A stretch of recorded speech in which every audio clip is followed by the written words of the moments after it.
宏志苑收樓啦，依家分享同款326尺單位間2房。我哋都係做咗裝修連家私一條龍嘅，做咗一個到頂嘅 C 字鞋櫃。咁呢個位置都做埋換鞋凳啦。我哋都係做咗少少嘅鋼琴掛鈎嘅。下邊我哋就做埋呢個換鞋力噶啦，咁就可以拉出嚟嘅。我哋就睇個電視櫃。嗱，呢度就係做咗一個到頂嘅電視櫃嘅。我哋就係做咗一個雙門嘅玻璃飾櫃嘅，入邊擺埋啲公仔嘅話就非常之靚嘅。睇下呢度先，呢度就中空啦，我哋都係加咗少少飾紋板嚟裝飾嘅，側邊就加咗少少格柵啦，連埋個主人房做咗一個顯形嘅連體門。廳房呢度嘅話，磨砂玻璃門嚟間房嘅。喺房間先啦，嗱呢度嘅話，我哋就係用個衣櫃嚟間房嘅，做咗一個3門嘅到頂衣櫃。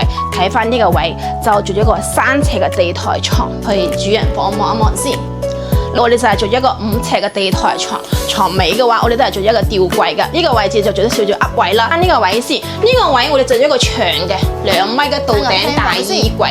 睇個翻窗位呢度，睇翻廚房位，嗱雪櫃上邊我哋都係做咗一個吊櫃嘅，可以增加。間嘅話，我哋就係做咗一個乾濕明玻璃玉屏啦。咁呢個位就係做咗一個浴室櫃嘅。廚房我哋都係做咗一個 L 型嘅櫥櫃嘅，一個高光板嘅。睇翻上邊，我哋都係做咗一個壘球假天花嘅。